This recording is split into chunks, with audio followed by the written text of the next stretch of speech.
আল্লাহর নবী রাহমাতুল লিল আলামিন, বিশ্ব মানবতার মুক্তির দূত, মক্কা থেকে মদিনায় চলে যাবেন। আমানত বুঝাচ্ছি বাবা। আল্লাহর নবী রাহমাতুল লিল আলামিন মক্কা থেকে মদিনায় চলে যাবেন, রওনা দিবেন। চতুর্দিকে কাফের ঘেরাও করে ফেলেছে, চতুর্দিকে কাফেররা ঘেরাও করে ফেলেছে। আমার আল্লাহ পাক রব্বুল আলামিন মহাগ্রন্থ কুরআনুল কারীমে জানিয়ে দিলেন, ওমা রমাইতা ইয রমাইতা ওয়ালাকিন্নাল্লাহ রমা। সরে বলি আল্লাহু আকবার। হে নবী, একটু মাটি নেন, বালু নেন। বালু নেওয়ার সঙ্গে সঙ্গে চতুর্দিকে ছিটাইয়া দেন। ছিটাইয়া দেওয়ার সঙ্গে সঙ্গে সকল কাফেরদের চক্ষু বন্ধ হয়ে গেল। জোরে বলি আল্লাহু আকবার। বন্ধ হয়ে গেল। আল্লাহর নবী হযরত আলীকে ডাক দিলেন, ওয়ালি ওয়ালি, তাড়াতাড়ি আসো। ডাক দিতে দেরি, হযরত আলী আসতে দেরি করেন নাই। আসার সঙ্গে সঙ্গে বললেন, আমার কাছে কিছু আমানত আছে। আমি যদি এই আমানতগুলি নিয়ে মক্কা থেকে মদিনায় চলে যাই, সকালবেলায় সকল লোকগুলি বলবে আল্লাহর নবীর এত ভালো জানছিলাম, এত বিশ্বাস করে তার কাছে কিছু রেখেছিলাম, আজকে আল্লাহর নবী আমাদের সম্পদগুলি সব নিজেই নিয়ে গেছে, বক্ষণ করে ফেলেছে। ও আলী, মনে রাখবা, ওয়ালি মনে রাখবা, এই সম্পদগুলি রেখে গেলাম। প্রত্যেকের কাছে সম্পদগুলি দেওয়ার পরে তুমি হিজরত করে আবার তুমি মদিনায় চলে আসবা। জোরে বলি আল্লাহু আকবার। আব্দুল্লাহ ইবনে আমর রাদিয়াল্লাহু তাআলা, রাসূল করিম সাল্লাল্লাহু আলাইহি ওয়াসাল্লাম বলেছে, চারটা স্বভাব যার ভিতরে থাকবে ওই ব্যক্তি এই জমানার টাটকা মুনাফিক। টাটকা মুনাফিক। মুনাফিকের স্থান কোথায়? আওয়াজ দেন একটু। মুনাফিকের স্থান কোথায়? আমরা কোথায় যেতে চাই? জান্নাতে না জাহান্নামে? আবার বলি, জান্নাতে না জাহান্নামে? এই স্বভাবগুলি যদি আমাদের স্বভাবগুলি দূর করতে হবে, এর নাম ঈমান। এর নাম কি? এর নাম কি? ঈমান। এক নম্বর হলো,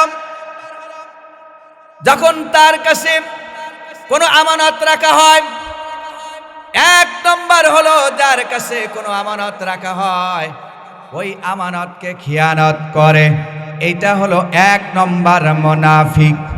আমাদের দেশে নাই, চার দোকানে নাই। জোরে বলেন, চার দোকানে কত আছে খুঁজে দেখেন।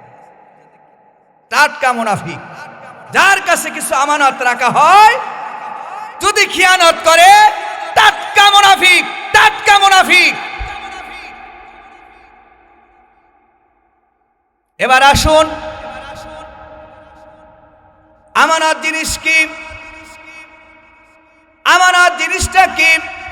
শুধু টাকা পয়সা অলংকার এইটাই নয়, সবচেয়ে আমানতের জিনিস হলো জবান। কথা বলেন ঠিক কি না? আমানতের জিনিস হলো জবান। এই জবানটা দিয়ে আপনার কাছে কিছু আমানত রাখা হয়েছে, বরং আপনার কাছে বলতে দেরি হচ্ছে, এই কথাটা অন্য ভাইয়ের কাছে পৌঁছাতে দেরি করে নাই। এই রকম লোক আমাদের দেশে, আমাদের সমাজে আছে না নাই? জোরে বলেন, আছে না নাই? তাহলে আপনি আমি জান্নাতে যাই, কিছুক্ষণ আগে বলছেন না আমাদের স্থান কোথায়? জান্নাতে। আল্লাহর নবী, গভীর মনোযোগ, আল্লাহর নবী রাহমাতুল লিল আলামিন, বিশ্ব মানবতার মুক্তির দূত, মক্কা থেকে মদিনায় চলে যাবেন। সময় কম, এজন্য লম্বা কথা বলবো না। ঘোষণা আসার সঙ্গে সঙ্গে আমার আলোচনাটা ছেড়ে দিব। আমানত বুঝাচ্ছি বাবা। আল্লাহর নবী রাহমাতুল লিল আলামিন মক্কা থেকে মদিনায় চলে যাবেন, রওনা দিবেন। চতুর্দিকে কাফের ঘেরাও করে ফেলেছে, চতুর্দিকে কাফেররা ঘেরাও করে ফেলেছে। আমার আল্লাহ পাক রব্বুল আলামিন মহাগ্রন্থ কুরআনুল কারীমে জানিয়ে দিলেন, ওমা রমাইতা ইয রমাইতা ওয়ালাকিন্নাল্লাহ রমা। জোরে বলি আল্লাহু আকবার। হে নবী, একটু মাটি নেন, বালু নেন। বালু নেওয়ার সঙ্গে সঙ্গে চতুর্দিকে ছিটাইয়া দেন। ছিটাইয়া দেওয়ার সঙ্গে সঙ্গে সকল কাফেরদের চক্ষু বন্ধ হয়ে গেল। জোরে বলি আল্লাহু আকবার। বন্ধ হয়ে গেল। আল্লাহর নবী হযরত আলীকে ডাক দিলেন, ওয়ালি ওয়ালি, তাড়াতাড়ি আসো। ডাক দিতে দেরি, হযরত আলী আসতে দেরি করেন নাই। আসার সঙ্গে সঙ্গে বললেন, আমার কাছে কিছু আমানত আছে। আমি যদি এই আমানতগুলি নিয়ে মক্কা থেকে মদিনায় চলে যাই, সকালবেলায় সকল লোকগুলি বলবে, আল্লাহর নবীর এত ভালো জানছিলাম, এত বিশ্বাস করে তার কাছে কিছু রেখেছিলাম, আজকে আল্লাহর নবী আমাদের সম্পদগুলি সব নিজেই নিয়ে গেছে, বক্ষণ করে ফেলেছে। ও আলী, মনে রাখবা, ওয়ালি মনে রাখবা, এই সম্পদগুলি রেখে গেলাম। প্রত্যেকের কাছে সম্পদগুলি দেওয়ার পরে তুমি হিজরত করে আবার তুমি মদিনায় চলে আসবা। জোরে বলি আল্লাহু আকবার। মিলান, এবার মিলান। আপনি তো কিছুক্ষণ আগে বললেন, হুজুর আমি তো জান্নাতে যেতে চাই, রাস্তা কোথায়, আমরা যাব কোথায়? আওয়াজ দিয়ে বলেন, যাবে কোথায়? জান্নাতে। এমন কোন লোক নাই কি আমানতগুলি আপনি আল্লাহর নবীর কাছে রেখেছিল, সেই আমানত কি ছিল কাফের মুশরিকদের আমানত। অনেক আমানতই ছিল কাফের মুশরিকদের। সবচেয়ে বেশি আমানতগুলি আল্লাহর নবী তো নিয়েও যেতে পারতেন। আমাদের দেশে একটি যদি টাকাও পড়ে থাকে, 5টা টাকাও যদি রাস্তায় পড়ে থাকে, অথচ এইটাকে কিভাবে নেওয়ার জন্য চেষ্টা করি। আজকে এক জায়গায় 10টার দিকে বক্তব্য রাখতেছিলাম, তখন কথায় চলে আসলো, এক লোকের টাকা হারিয়ে গেছে, দেওয়ার জন্য পাগল। লোকটাকে খোঁজে কিভাবে তার কাছে টাকাটা পৌঁছে দেওয়া যায়। আর এক লোকের চিন্তা থাকে কিভাবে টাকাটা আত্মসাৎ করা যায়। কথা বলেন ঠিক কিনা? মিলান। 1 নম্বর হলো, আবার বলছি, আপনার কাছে কিছু যদি আমানত রাখা হয়, এই আমানতের খিয়ানত করাই হলো টাটকা মুনাফিক, টাটকা মুনাফিক। এবার অন্তরের সাথে মিলান। কেউ যদি আমার সাথে গোপন কথা বলে থাকে, আমি কি কথাটা প্রকাশ করেছি কি করি নাই? এবার আসুন কোরআনকে জিজ্ঞেস করুন, ওয়াইযা লাকুল্লাযীনা ক্বালু আমান্না। আল্লাহর নবীর জবানায় একজন মুনাফিক ছিলেন, তার নাম হলো উবাদ ইবনে খালফ।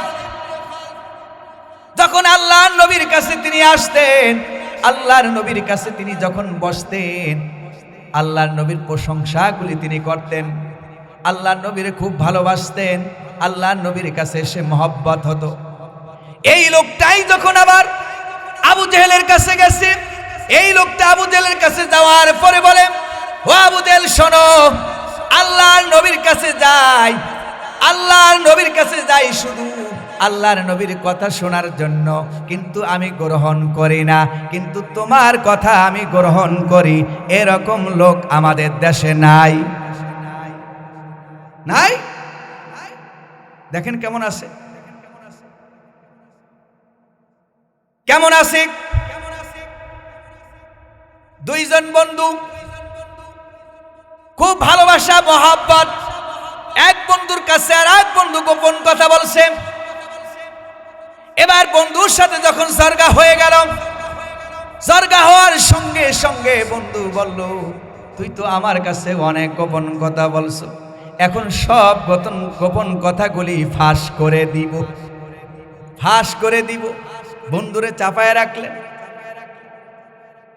এবার আপনি মিলান, আল্লাহ পাক রব্বুল আলামিন বললেন, ইয়া আইয়ুহাল্লাযীনা আমানু তাকুল্লাহা ওয়া কুনু মা'আস সাদিকিন। হে ঈমানদারগণ, তোমরা আল্লাহকে ভয় করো, তোমরা আল্লাহকে ভয় করো, সত্যবাদী লোকদের সঙ্গী হও, সত্যবাদী লোকদের সঙ্গী হও। এতগুলি মানুষ এখানে বসে আছেন, আল্লাহ রাসূল সাল্লাল্লাহু আলাইহি ওয়াসাল্লাম বলেছেন, যার কাছে কিছু আমানত রাখা হয়, যদি ওই ব্যক্তি আমানতকে খেয়ানত করে তাহলে টাটকা মুনাফিক। আল্লাহ এখানে কোরআনে বললেন, অবশ্যই তোমরা আল্লাহকে ভয় করো, আল্লাহকে ভয় করো, সত্যবাদী লোকদের সঙ্গী হও। যেই ব্যক্তি সত্যবাদী লোক, ওই ব্যক্তির কাছে আমানত রাখলে কোনোদিন খিয়ানত করবে না। কথা বলেন ঠিক কিনা? আমার দৃষ্টিকোণ থেকে বলছি, আমার দৃষ্টিকোণ থেকে বলছি, মরহুম আব্দুস সাত্তার রহমাতুল্লাহ আলাইহির কাছে এই সমাজের লোকে আমি দেখেছি কত কিছু আমানত রেখেছে। ওস্তাদ কখনো খিয়ানত করে নাই, করে নাই, করে নাই। কথা বলেন ঠিক কিনা? আমি দেখেছি বাস্তব কথা মিলান।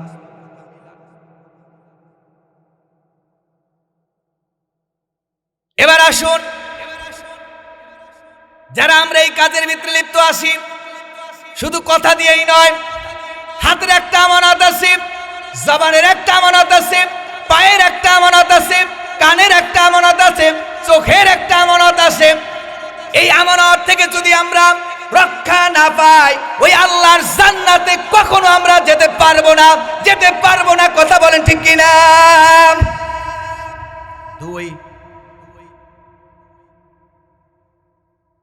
দুই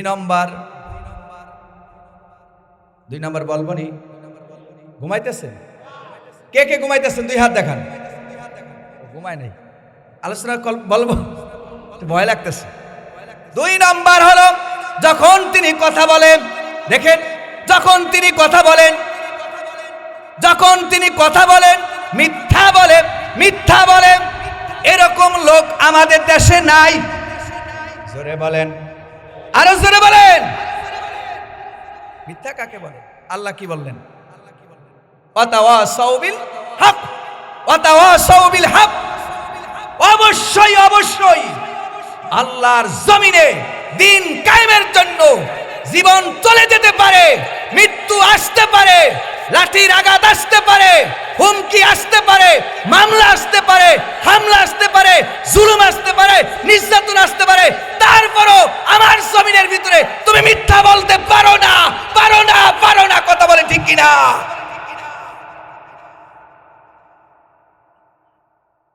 আল্লাহর জমিনে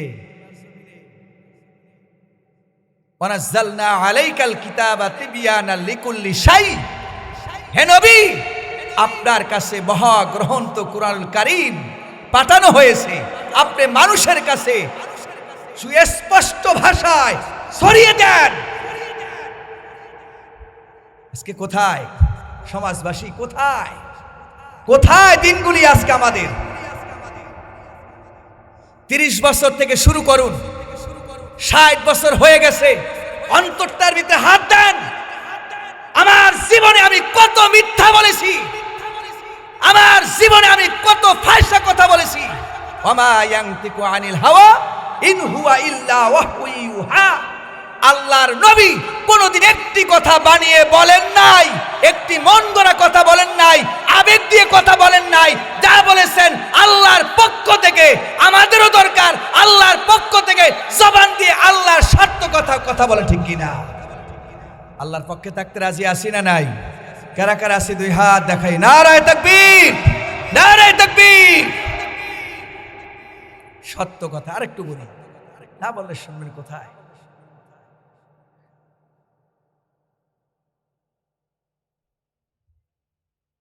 হাবশী বেলাল রাদিয়াল্লাহু তাআলা, হাবশী বেলাল এমন কালো কালো কালো, পাতিলের কালো যেরকম দেখা যায়, হাবশী বেলাল তার চেয়েও বেশি কালো। আল্লাহ তো তার সম্মান বাড়িয়ে দিয়েছে, আল্লাহ তার সম্মান কি দিয়েছে? বাড়িয়ে দিয়েছে। কেমন বাড়িয়ে দিয়েছে একটু ঘটনা বলতে চাই। হাবশী বেলাল ঈমান আনার পরে, হাবশী বেলাল ঈমান আনার পরে কাফের মুশরিকরা ওই মক্কা মরুভূমির প্রান্তে পাওটা, দুইটা পাও আকাশের দিকে দিয়ে, মাথাটা নিচের দিকে দিয়ে ওই বালুর ভিতরে এবার পুরাভাবে তাকে টানা হেঁচড়া শুরু করছে। কাফের মুশরিকরা বলল, ও হাবশী, তুমি যার প্রতি ঈমান এনেছো ঈমানটা ছেড়ে দাও, ঈমানটা ছেড়ে দাও। যাকে তুমি মহব্বত করো মহব্বত ছেড়ে দাও, তোমাকে আমরা ছেড়ে দিব।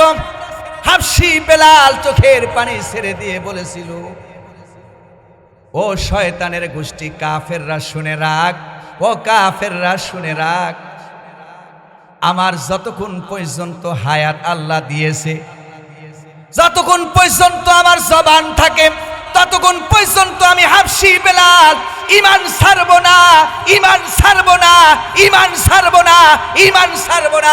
জোরে বলি আল্লাহু আকবার। এর চেয়ে বেশি কষ্ট কি আমাদের আসছেনি? কেন সত্য কথা বলি না এই সমাজে? স্ত্রীর কাছে মিথ্যা বলি বানায়া বানায়া, সন্তানের কাছে মিথ্যা বলি বানায়া বানায়া, মা বাবার কাছে বাবা জিজ্ঞেস করে বাবা বেতন পাও কত, যদি সব কথা বলে দেই বাবাই তো বুঝে ফেলবে। বেতন পায় 1 লাখ, বলে পাই 60,000। এরকম ছেলে আমাদের দেশে নাই। স্ত্রী জিজ্ঞেস করে বেতন পাও কত, স্বামী বলতেছে বেতন তো পাই 80,000, পায় 60,000। স্ত্রীকে খুশি করার জন্য আরো 20,000 বাড়াইয়া বলে, এরকম সন্তান আমাদের দেশে নাই। যখন আপনি কথা বলবেন, আজকের থেকে শিক্ষা গ্রহণ করুন। মরহুম আব্দুস সাত্তার রহমাতুল্লাহ আলাইহির এই প্রতিষ্ঠান থেকে যদি আপনি শিক্ষা গ্রহণ করে বাকি জীবনটা যদি অটলের উপরে থাকতে পারেন, শক্তভাবে থাকতে পারেন, মজবুতভাবে থাকতে পারেন, যতদিন হায়াত থাকে ততদিন আপনাকে কেউ পিছপা করতে পারবে না। কথা বলেন ঠিক কিনা? এবার বলুন, সত্যের পক্ষে না মিথ্যার পক্ষে? আবার বোঝাচ্ছি, ওয়াজ না, ওয়াজ না, আজকে ওয়াজ করতে আসি নাই, আপনাদের কাছ থেকে দোয়া নেওয়ার জন্য আসছি, দোয়াটা নেওয়ার জন্য আসছি। এই রকম দাওয়াত কত আসবে যাইবে, কথা বলেন ঠিক কিনা? দোয়া নেওয়ার জন্য আসছি। আপনাদের ছেলে, আপনাদের আত্মীয় স্বজন, আপনারা আমার পাড়া প্রতিবেশী। এজন্য বলছি, মরহুম আব্দুস সাত্তার রহমাতুল্লাহ আলাইহির প্রতিষ্ঠান থেকে আজকে ওয়াদা করতে চাই, যতদিন হায়াত থাকে আর কখনো মিথ্যা বলবো। কি বলেন? কি বলবো না? কে কে এই সাহস নিয়ে আল্লাহকে 2 হাত দেখাতে পারবেন? নারে তাকবীর, নারে তাকবীর, নারে তাকবীর। আল্লাহ কবুল করুক, আমিন।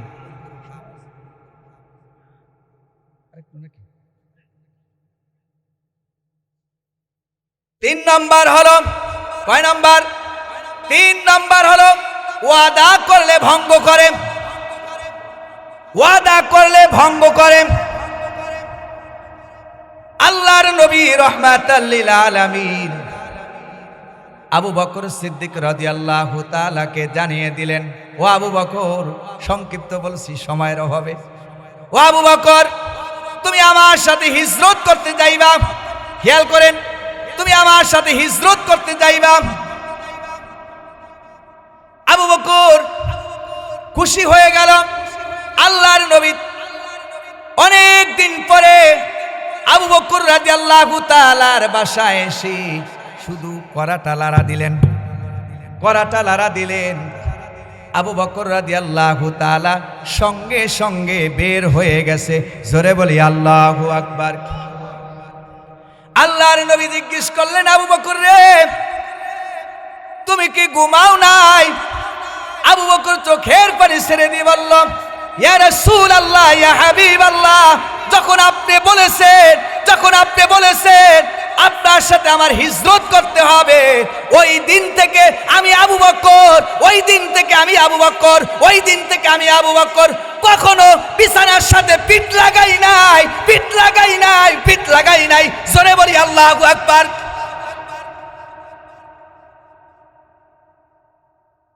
অনেক কথা।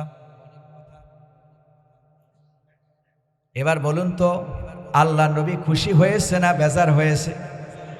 জোরে বলেন, খুশি হয়েছে না বেজার হয়েছে? আমাদের দেশে এমন সন্তান আছে মার কথা শোনে না, বাবার কথা শোনে না। নাই? জোরে বলেন নাই? তা আপনি ওয়াদা ভঙ্গ করলেন কেমনে? এই যে ওয়াদা যে ভঙ্গ করলেন তাহলে কি হবে? মুনাফিক। কি হবে? জোরে বলেন কি হবে? মুনাফিক। যেই সন্তান কে মা বাবা কষ্ট করে লালন পালন করে বিদেশে পাঠিয়েছে, আর বিদেশের টাকা মা বাবা খাইতে পারে না, তোর টাকা আল্লাহ কবুল করবে না। কথা বলে ঠিক কিনা? তুইও মুনাফিকি করছিস বেটা। আল্লাহর সাথে নাফরমানি করো। আল কাবাইরু আল ইশরাকু বিল্লাহি ওয়া হুকুকুল ওয়ালিদাইনি ওয়া কতলুন নাফসি